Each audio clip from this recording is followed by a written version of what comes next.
বালতির বালতি এক বালতি কাপড় জমেছে, 2 দিন ধরে কোনো কাপড় ধুইতে পারি না। কি দুষ্টামি করছো মামির সাথে? মামির চুলো ধরে টান দিছ? ওকে কেউ কিছু দেয় না। তো মিশারির বাবা অফিসে যাবে, মাইয়া অফিসে যাইতে দেয় না, গার ঘুরাই ঘুরাই দেখতেছে বাপে কোন দিক দিয়ে শব্দ করতেছে। ডাইকে নিয়ে আসছি বলে যে তোমার মাইয়া কেমন করতেছে। কাপড় সাপড় পরছি বাইরে গিয়ে যাতে শব্দ না পায়। এরপর উঠে গেছে খাবার দাবার ছাইরা দিয়া এরপরে খুঁজতাছে কই আছি। সব সময় সবাই থই রাখে যায়, আজকে দেখে লাইছি নিয়ে যাবে সাথে। কি পাগল যে বাপের, এই যে কোলে উঠে বমি করে দিচ্ছে, কাপড়টা নষ্ট করে দিচ্ছে। ধোয়া কাপড় নতুন কাপড়টা পরছি বমি করে দিছে। হ্যাঁ আমু বাবাকে কি কাজকর্ম করতে দিব না নাকি? সারাদিন কোলে নিয়ে বসে থাকবো? এদিক দিয়ে দেখেন বালতির বালতি এক বালতি কাপড় জমেছে, 2 দিন ধরে কোনো কাপড় ধুইতে পারি না, কারণ মেশিন নষ্ট হয়ে গেছে। 2 দিনের কাপড় জমাইছি। ওইদিক দিয়ে আমার ভাইয়ের বউ কাপড় জমাই রাখছে, সেও ধুইতে পারতেছে না মেশিন নষ্ট হয়ে যাওয়ার কারণে। তো মিশারির আব্বু মেকানিকের কাছে মেশিন নিয়ে গেছে, ঠিক করতে নাকি 500 রিয়াল লাগবে, মানে বাংলাদেশের 17,000 টাকা। তো উনি বলতেছে 17,000 টাকা দিয়ে তো আর কিছু বললে মেশিন কিনাই যায়। আমি বলতেছি যে না, নতুন মেশিন কেনার দরকার নাই, মেশিনটা অনেক ভালো এবং বড় সড়ো, যে এইটাই ঠিক করো। তো 2-3 দিন লাগবে ঠিক করতে, আর কাপড়ও আমি জমাইতেছি। তো এই কাপড়গুলো কিন্তু আমি হাতেই ধুয়ে ফেলতাম, কারণ আমি কাজ জমিয়ে রাখতে পছন্দ করি না। তো যেহেতু ছোট বাচ্চা, এতগুলা কাপড় যদি আমি হাতে ধুই তাহলে কিন্তু বাচ্চার ঠান্ডা লেগে যাবে, মানে তৎক্ষণাৎ ঠান্ডা লেগে যাবে। এর জন্য ধুইতেছি না, শুধু জমাইতেছি। তো আল্লাহ করতেছি যে মেশিনটা যাতে তাড়াতাড়ি ঠিক হয়ে ঘরে আসে, আমি যাতে আমার কাজগুলো সব ক্লিয়ার করতে পারি।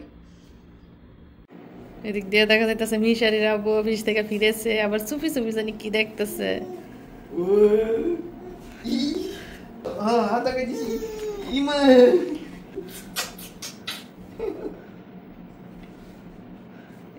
কলিজার টুকরা রে ভাইয়া গেছে। আজকে মোবাইলে তোমার কণ্ঠ শুনছে বলে যে কেমন করছে, না পারে মোবাইলের ভিতরে চলে যাইত।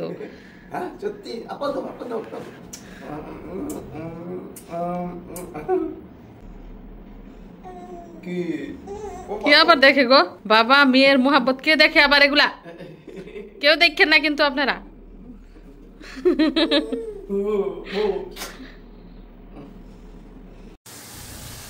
এদিক দিয়ে বিকেলের নাস্তা বানাচ্ছি। দেখেন নাগেটস, রেডিমেড নাগেটস মার্কেট থেকে আনা হয়েছে, এগুলো শুধু তেলে ভাজবো। রেস্টুরেন্টে যে নাগেটস পাওয়া যায় ওগুলো কিন্তু তুলনামূলকভাবে বেশি দাম, এমনি রেডিমেডটা আনলে দাম একটু কম পাওয়া যায়। তাছাড়া যেহেতু বাসায় থাকি, তখন আবার রেস্টুরেন্ট থেকে কেন এগুলো কিনে খাবো। তো শুধু নাগেটস না, এদিক দিয়ে দেখেন রেডিমেড চিকেন ফ্রাই, একদম মশলা টশলা দিয়ে মাখিয়ে রেডি করা, শুধু তেলে ভেজে পরিবেশন করব। তো এই চিকেনও ভাজবো, আগে নাগেটসগুলো ভেজে নেই। আমা কি দুষ্টামি করছো মামির সাথে? মামির চুলো ধরে টান দিছ? হ্যাঁ আইসা দুষ্টামি করতেছে বলে, উল্টাইয়া বিছনার মধ্যে গেছে গা বালিশ থেকে। আল্লাহ আলো জ্বলতেছে। হ্যাঁ আম্মা কান্না শেষ, এখন এখন মায়েরে দেখে কান্না শেষ না? চলো চলে যাই, খাবার খাইবা, আসো কাম মাম্মি, আসো মাম্মি, কাম কাম কাম। তো যেই কথা সেই কাজ, ছটপট ভেজে দিলাম চিকেন ফ্রাই আর নাগেটস। তার মামা মামিকে দিয়ে এসেছি, এখন মিশারি আর তার বাবা খাবে। খাও না, গরম গরম। বিসমিল্লাহ। এত খবরাখবর দেশের রাইখা লাভ কি? দেশ বিদেশ সব খবর মিশারির আব্বুর কাছে পাওয়া যায়। কোনটায় যুদ্ধ লাগতেছে, কোনটায় গোলাগুলি হইতেছে, সব খবর হাই দেখে। খাও।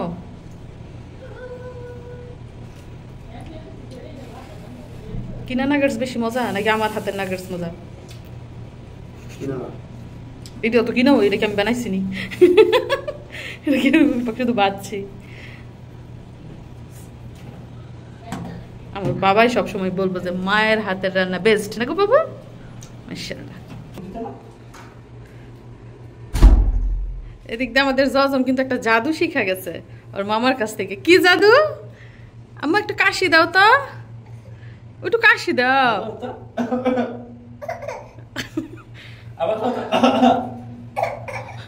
মানে ওর মামাই যেভাবে কাশি দেয় ও ঠিক ওইভাবে কাশি দেয়।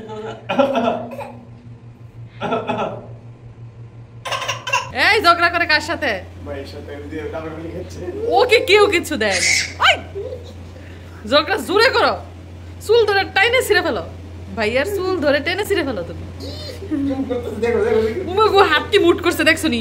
দিব ঘুষি, ঘুষি দিব। বিসমিল্লাহির রহমানির রহিম। আমার ভাইয়ের হাতের রান্না করা নুডলস খাচ্ছি, ভাই বউয়ের হাতের না।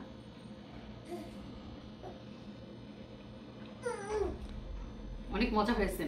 আসলে আমরা 3 ভাই বোনই নুডলস খেতে খুব পছন্দ করি এবং মজা করে রান্নাও করতে পারি। তো নুডলস খেতে খেতে একজনের কথা মনে পড়ে গেছে।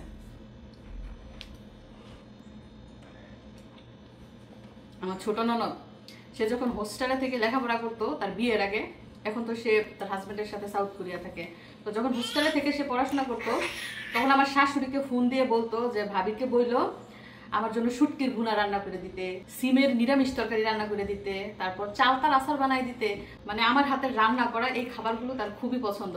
তো এখন তো তার হোস্টেল জীবন শেষ, পড়াশোনাও প্রায় শেষ পর্যায়ে, সে এখন হাজবেন্ডের সাথে সাউথ কোরিয়া আছে এবং ওইখানেও উচ্চতর ডিগ্রি অর্জন করতে গেছে। তো তার জন্য শুভকামনা রইল এবং মনে পড়ে পুরনো স্মৃতিগুলা, আসলে পরিবারের সদস্যদের সাথে কিভাবে সময় কেটেছে, তারা কে কি বলেছে, তাদের সাথে সুন্দর সুন্দর মুহূর্তগুলোই কিন্তু এখনো মানে মনের মধ্যে দাগ কেটে যায়।